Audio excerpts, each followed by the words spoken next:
आज जी चर्चा चाललेली आहे साधारणपणे आपल्याकडे चर्चेला उत्तर हे मुख्यमंत्री देत असतात, पण आम्ही हा जाणीवपूर्वक निर्णय केला की आमच्या मंत्रिमंडळातल्या सक्षम मंत्री ज्यांनी लाडक्या बहिणीचं अतिशय उत्तम काम केलं त्या अदितीताई या ठरावाला उत्तर देतील आणि म्हणून मी पण इतर सदस्यांसारखी बोलण्याची संधी याच्यामध्ये घेतलेली आहे। मला अतिशय समाधान आहे की आज जागतिक महिला दिनाच्या निमित्ताने महिलांच्या संदर्भात आणि त्याचसोबत पुण्यश्लोक अहिल्यादेवी होळकर ज्यांना आपण लोकमाता म्हणतो त्यांच्या 300व्या जयंतीच्या निमित्ताने त्यांच्याही कार्यातनं प्रेरणा मिळावी या दृष्टीनं ही चर्चा माननीय अध्यक्षांनी स्वीकारली। त्याबद्दल मी माननीय अध्यक्षांना मनापासून धन्यवाद देतो। महिला दिन उद्या असला तरी त्याच्या पूर्वसंध्येला ही चर्चा या ठिकाणी होते आणि या निमित्ताने सभागृहातील सर्व आमच्या ज्या भगिनी आहेत त्या सर्व भगिनींना मनापासून शुभेच्छा देतो आणि राज्यभरातल्या ज्या आमच्या लाडक्या बहिणी आहेत त्यांच्याही समोर मी या ठिकाणी नतमस्तक होतो। खरं म्हणजे या निवडणुकीमध्ये बहिणींचा चमत्कार काय असतो तो देखील आपल्याला अनुभवायला मिळाला आणि मी या सभागृहात अतिशय जबाबदारीने सांगतो, काहीही बातम्या येऊ द्या पण काही झालं तरी लाडकी बहीण योजना बंद होणार नाही। ही योजना सुरूच राहील। आमच्या बहिणींना ही जी काही शासनाच्या वतीनं एक मदत आहे ती मिळत राहील आणि मला अतिशय आनंद आहे की आमच्या महिला बाल विकास मंत्री अदितीताईंनी या ठिकाणी हे जे काही आपण आपल्या बहिणींना पैसे देतो तेही योग्य प्रकारे त्याचा विनियोग झाला पाहिजे याची ही योजना तयार केली आहे। त्यामुळे पुढच्या काळामध्ये हे केवळ 1500 रुपये अनुदान एवढ्यापुरतं मर्यादित राहणार नाही, तर त्यातनं आमच्या भगिनींना व्यवसाय उभा करता येईल, त्यातनं काही ना काही गेनफुल अशा प्रकारचं काम त्यांना करता येईल अशी योजना देखील या ठिकाणी आपण आखलेली आहे। आपल्याला माहिती आहे की जगातला हा एकमेव देश आहे की ज्या देशामध्ये आपल्या देशाला आपण माता मानलेला आहे, ही आपली भारत माता आहे। त्यामुळे स्त्रीच्या बद्दलचे जो आदर आहे ही भावना खरं म्हणजे आपल्या रक्तामध्येच या ठिकाणी आहे आणि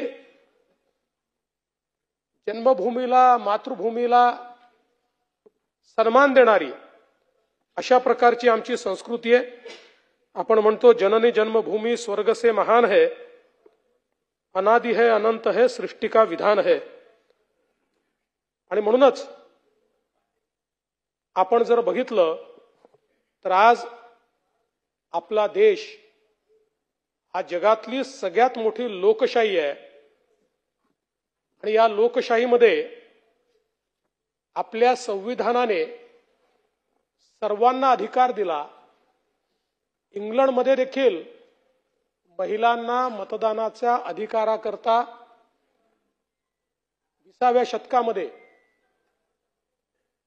संघर्ष करावा लागला, पण आमच्या संविधानाने मात्र पहिल्या दिवसापासून स्त्री आणि पुरुष समानतेचा मंत्र स्वीकारला आणि सगळ्यांना एका मताचा अधिकार देऊन एक प्रकारे या लोकशाहीमध्ये भागधारक बनवण्याचं काम केलं। आज आपल्याला खरं म्हणजे कल्पना आहे की ही जी लोकशाही आपण बघतोय या लोकशाहीचे खरे जनक जर कोणी असतील तर ते छत्रपती शिवाजी महाराज किंवा पुण्यश्लोक अहिल्यादेवी होळकर आहेत, की ज्यांनी राजेशाहीच्या काळातही लोकशाही काय असते हे आपल्याला दाखवून दिलं आणि लोकांकरता कसं राज्य चाललं पाहिजे हे आपल्याला त्यांनी दाखवून दिलं. आणि म्हणून मला असं वाटतं की जागतिक महिला दिनाचं औचित्य साधत आपण पुण्यश्लोक लोकमाता अहिल्यादेवी होळकर यांच्या 300व्या जन्मशताब्दीच्या निमित्ताने त्यांना कोटी कोटी अभिवादन या ठिकाणी करूयात. आणि आज महिलांच्या शाश्वत विकासाची उद्दिष्ट आणि सक्षमीकरण याची चर्चा करत असताना या संपूर्ण विषयात पुण्यश्लोक अहिल्यादेवी होळकर यांचं देखील जे कॉन्ट्रीब्युशन आहे ते आपण लक्षात घेऊया. खरं तर आपला देश मातृभावनेने ओतप्रोत या ठिकाणी भरलेला आहे. स्वराज्य जननी राजमाता आई जिजाऊ मासाहेब असतील, वीरांगना ताराराणी असतील, झाशीची राणी लक्ष्मीबाई असतील, पुण्यश्लोक अहिल्यादेवी होळकर असतील, क्रांतिज्योती सावित्रीबाई फुले असतील, अशा कितीतरी महान मातांनी आपला महाराष्ट्र या ठिकाणी घडवला. आणि आपल्याला कल्पना आहे की आपल्या संस्कृतीमध्ये आपण नदीलाही मातेची संज्ञा दिली आहे. आपले पूर्वज कदाचित फार हुशार होते, त्यांना हे माहिती होतं की नदी हे जीवन आहे. आणि म्हणून नदीचं संवर्धन आपण केलं पाहिजे. ही भावना कधी येईल तर आपल्याला सर्वात प्रिय आपली माता असते. माता आपल्याला जगवते तशी नदी आपल्याला जगवते. आणि म्हणून आपण बघितलं असेल तर आपल्या देशामध्ये सगळ्या नद्या, गंगा आहे, यमुना आहे, सरस्वती आहे, गोदावरी आहे, चंद्रभागा आहे, कोणते पुरुषाचं नाव कुठल्याच नदीला मिळालेलं आपल्याला पाहायला मिळत नाही. कारण आपली जी संस्कृती आहे ही खरं म्हणजे स्त्री शक्तीला सर्वोच्च मानणारी आपली संस्कृती आहे. आणि आपल्याला माहिती आहे की शक्तीशिवाय आपण जर जगाचा इतिहास बघितला किंवा आपल्या संपूर्ण संस्कृतीचा इतिहास बघितला तर तो आपल्याला त्या ठिकाणी पूर्ण होताना दिसत नाही. आई जिजाऊ मासाहेबांनी स्वराज्य आणि स्वाभिमानाची शिकवण दिली. ताराराणींनी स्वराज्य रक्षणाची शिकवण दिली. खरं म्हणजे ताराराणींच्या शौर्यामुळे छत्रपती संभाजी महाराजांनंतर दख्खन विजयाचं जे स्वप्न औरंगजेब आणि मोगल पाहत होते ते धुळीस मिळालं. आणि याच मातीमध्ये औरंग्या गाडला गेला. हा देखील इतिहास आपण सगळ्यांनी बघितलेला आहे. पुण्यश्लोक अहिल्यादेवींनी आपल्या कर्तृत्वाने महिला कर्तृत्वाची पताका ही जगभरात फडकवलेली आहे.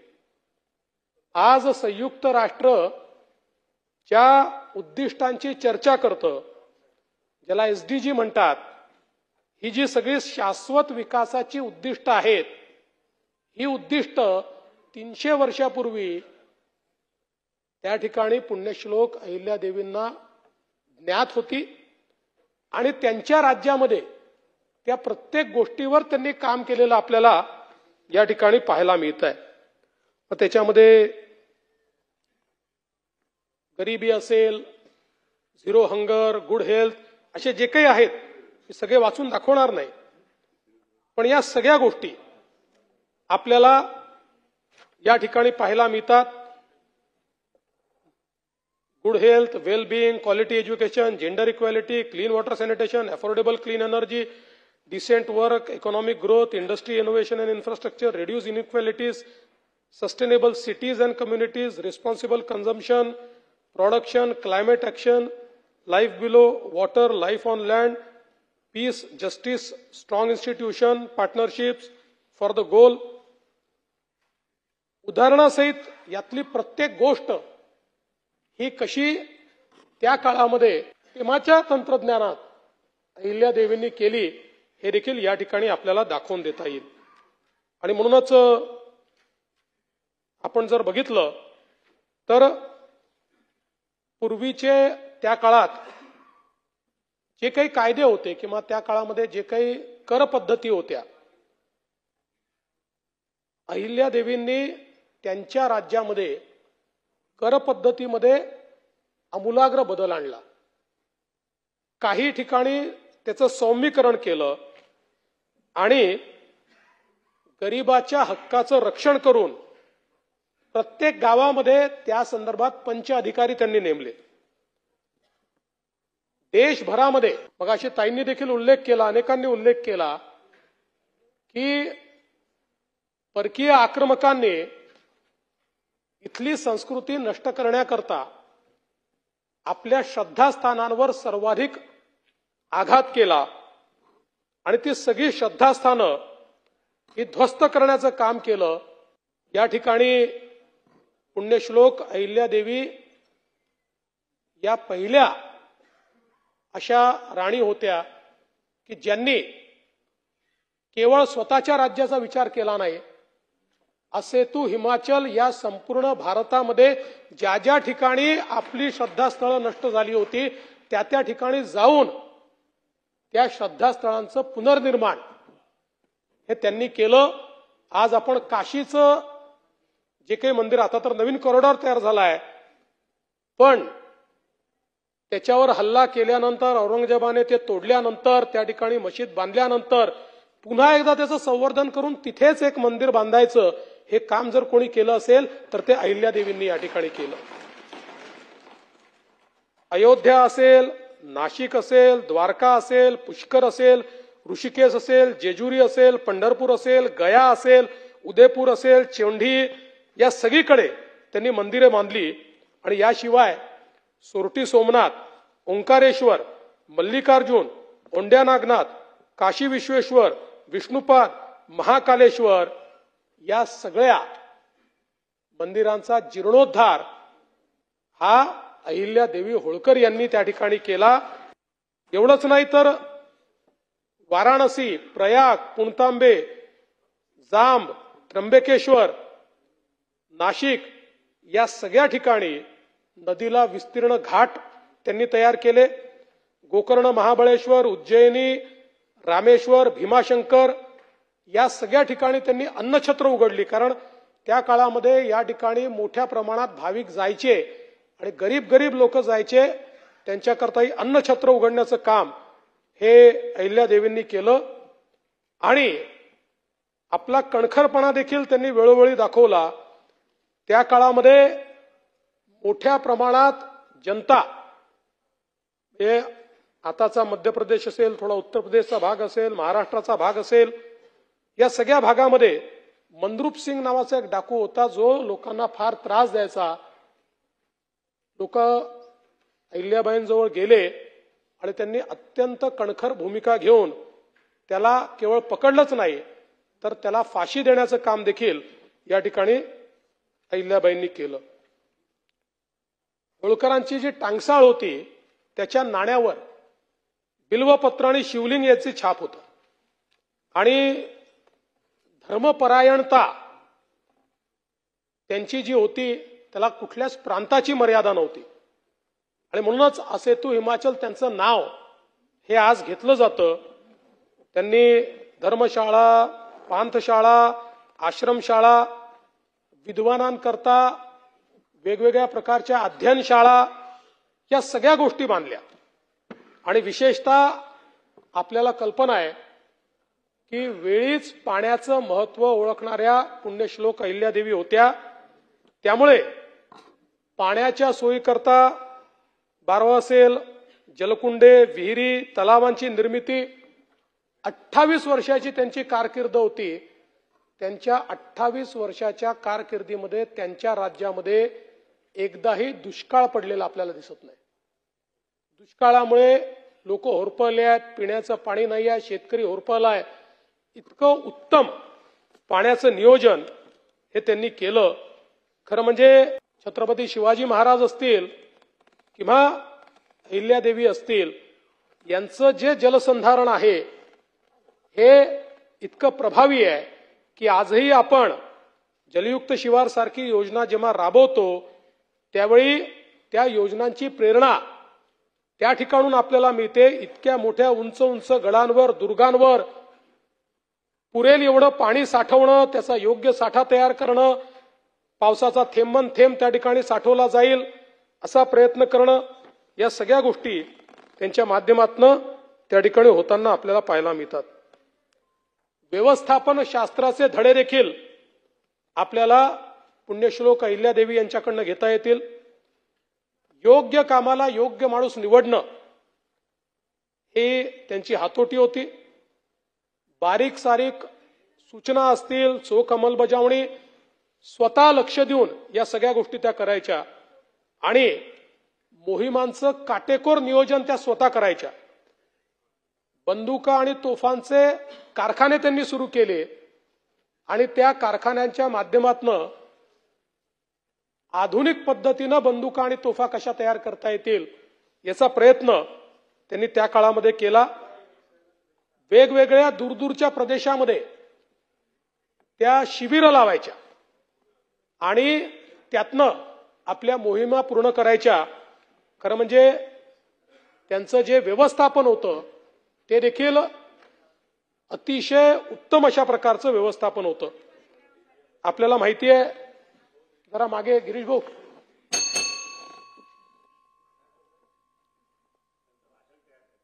जागेवर येऊन गिरीश भाऊ इकडे बसून आम्हाला थोडं मार्गदर्शन करा. सन्मान्य मंत्री महोदयांनी जागेवर बसावं.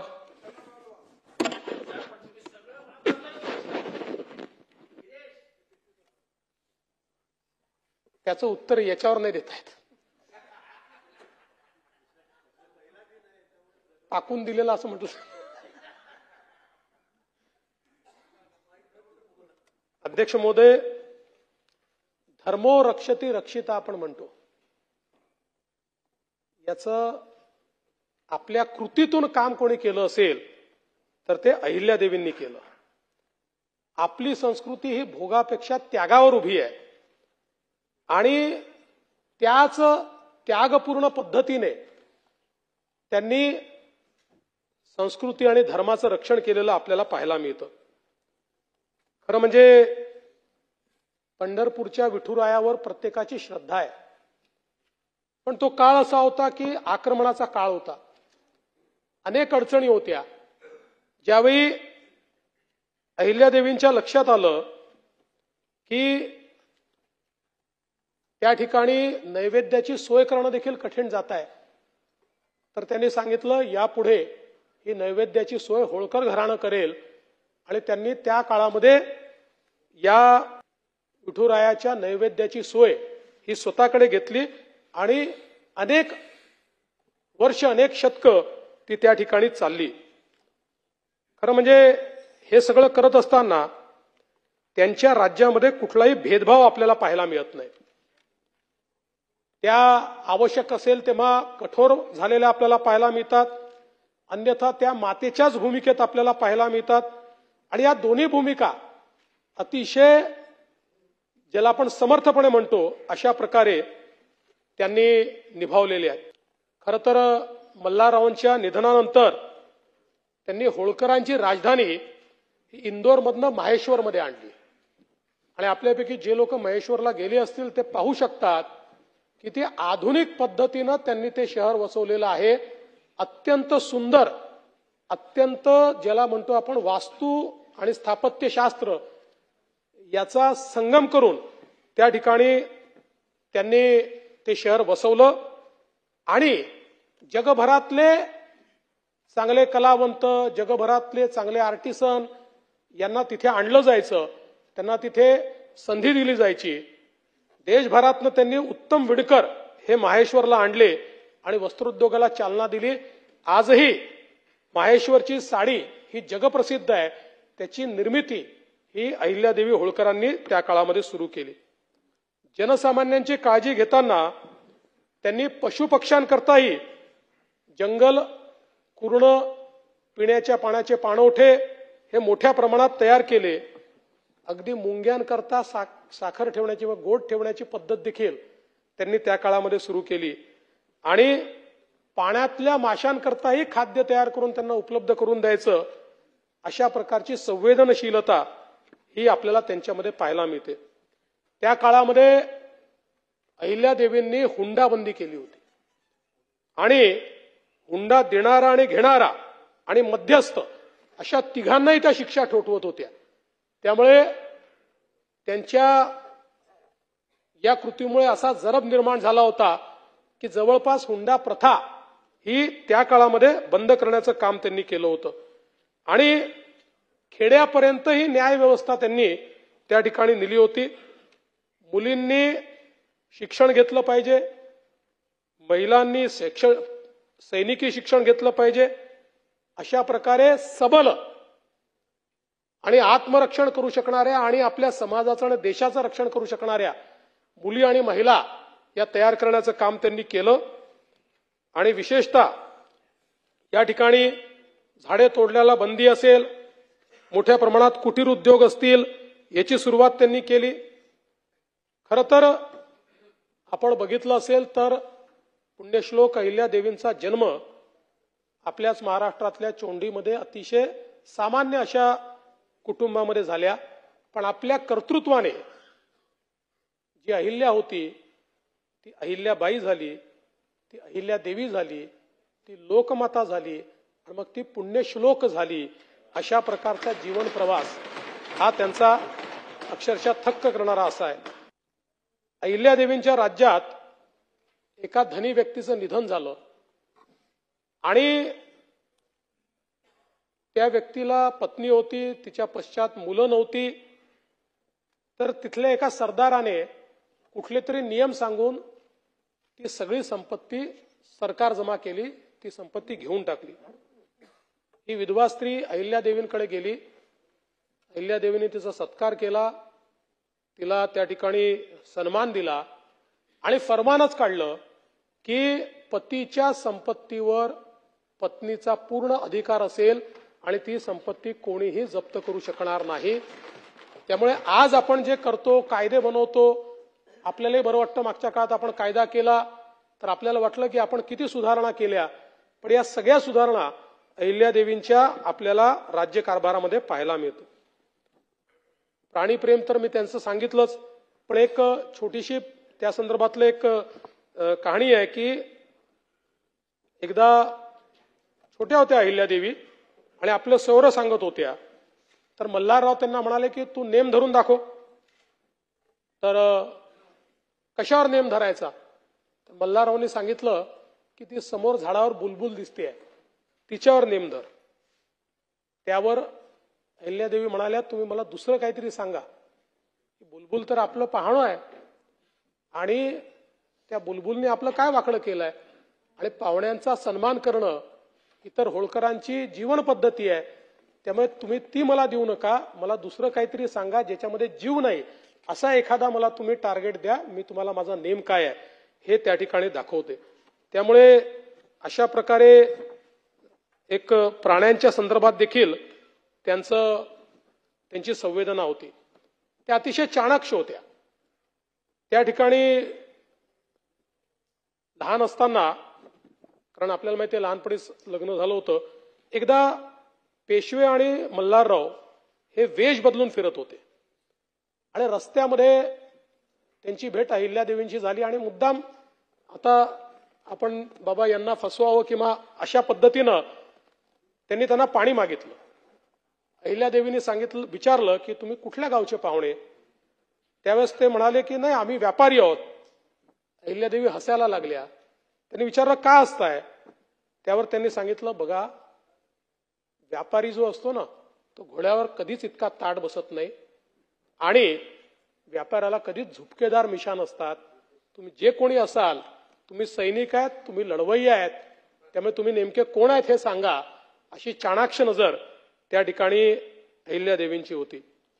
खरं म्हणजे लोकमाता अहिल्यादेवी यांच्या अंगी जेवढे सद्गुण होते आपल्या एका जीवनामध्ये त्यांनी जेवढं कार्य केलं, मला असं वाटतं की अनेक वेळा हा प्रश्न पडावा की एक व्यक्ती इतके सद्गुण घेऊन इतके कामं कशी करू शकतो, अशा प्रकारचा आपल्याला एक प्रश्न पडावा. धर्मपरायणता होती, परमार्थ भावना होती, राजकीय मुत्सद्दीपणा होता, धार्मिक सहिष्णुता होती, नम्रता होती, शक्ती वैभव होतं, चारित्र्य संपन्नता होती. प्रत्येक गोष्ट जी असू शकते ही त्यांच्या ठायी असलेली त्या ठिकाणी आपल्याला पाहायला मिळाली. आणि म्हणूनच अतिशय कल्याणकारी अशा राज्याची निर्मिती ही अहिल्यादेवींनी केलेली आपल्याला सर्वांना पाहायला मिळते. अतिशय त्या काळामध्ये आपल्याला माहिती आहे की रूढी, प्रथा, परंपरा अनेक असायच्या, पण त्याच्याबद्दल त्यांची पाहण्याची दृष्टी काय होती? तर अहिल्यादेवी असं म्हणायच्या, ज्या रूढी अंधाराकडनं उजेडाकडे नेतात त्या रूढी आम्हाला मान्य आहेत, पण ज्या रूढी उजेडा करून अंधाराकडे नेतात त्या रूढींना आम्ही अंधश्रद्धा मानतो आणि अशा रूढी कधीच पाळल्या जाऊ नयेत, अशा प्रकारे अहिल्याबाईंनी त्या काळामध्ये आपलं मत व्यक्त केलं होतं.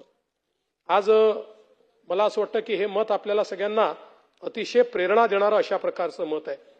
त्यांची जी राजमुद्रा होती त्या राजमुद्रेवर त्यांनी श्री शंकर आज्ञावरून अशा प्रकारे छापलं होतं.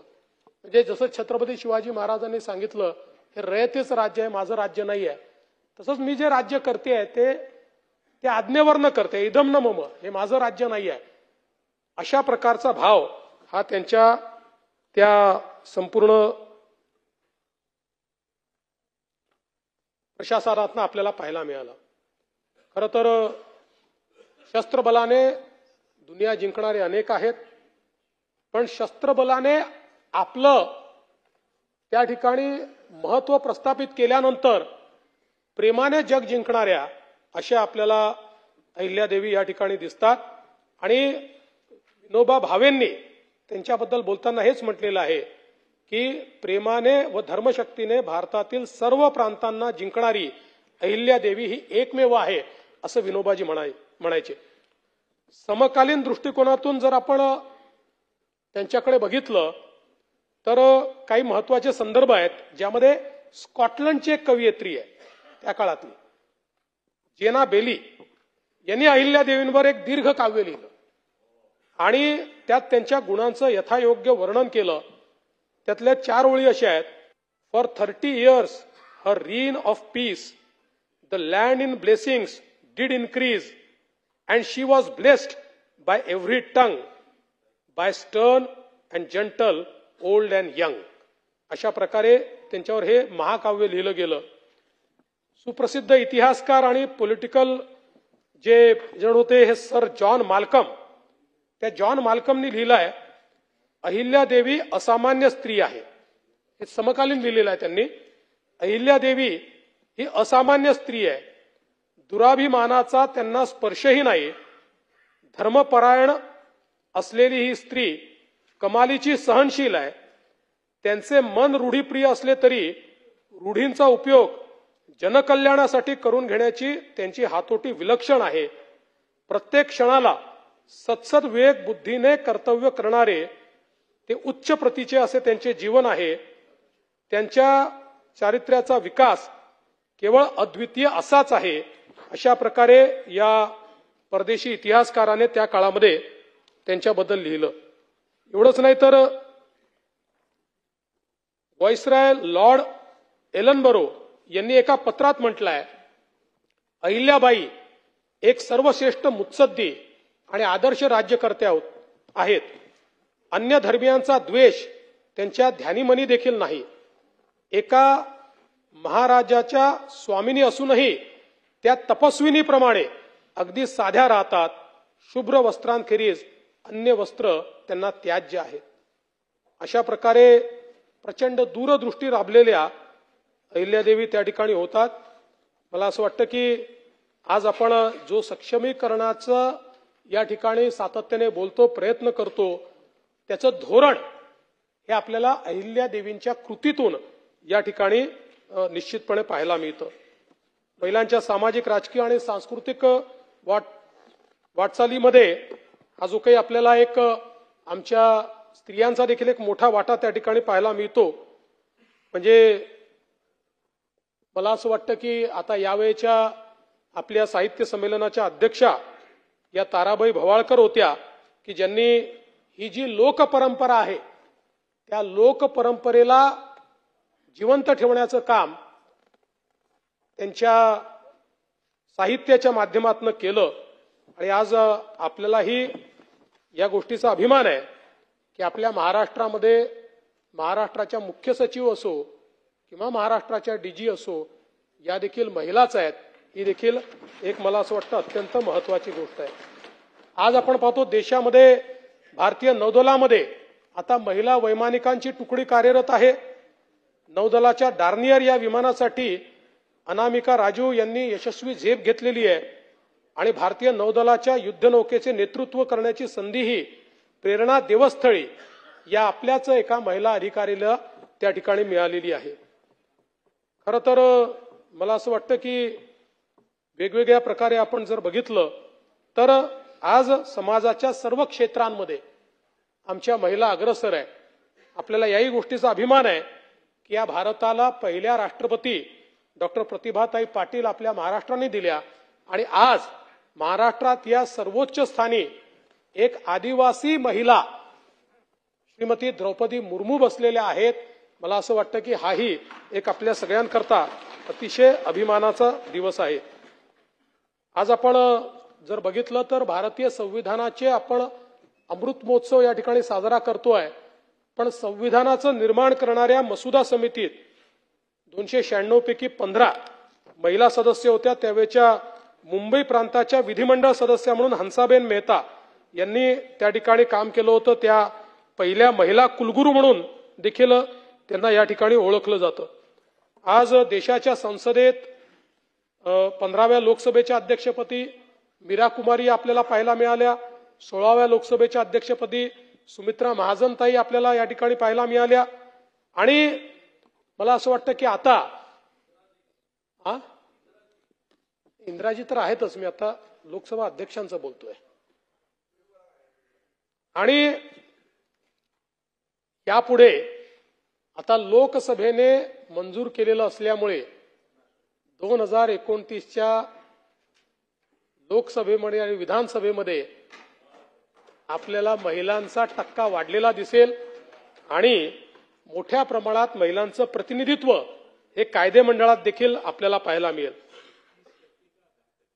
35% 35 का ते वन थर्ड म्हणजे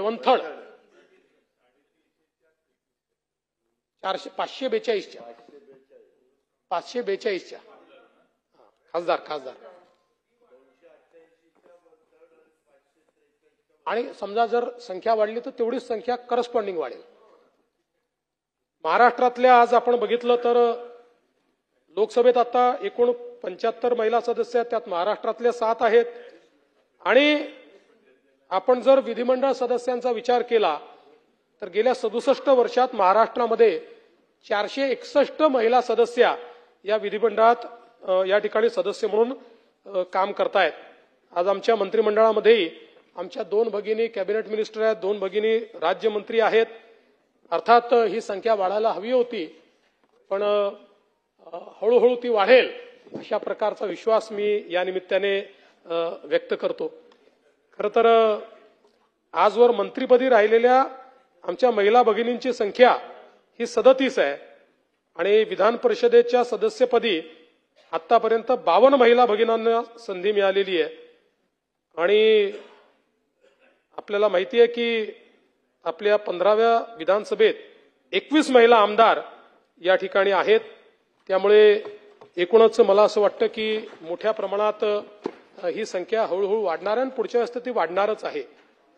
आज खरं म्हणजे वेगवेगळ्या योजना आपण राबवतोय, मी त्याच्यावर अधिक बोलणार नाही कारण अदितीताई आपल्या उत्तरामध्ये त्या संदर्भात बोलणार आहेत.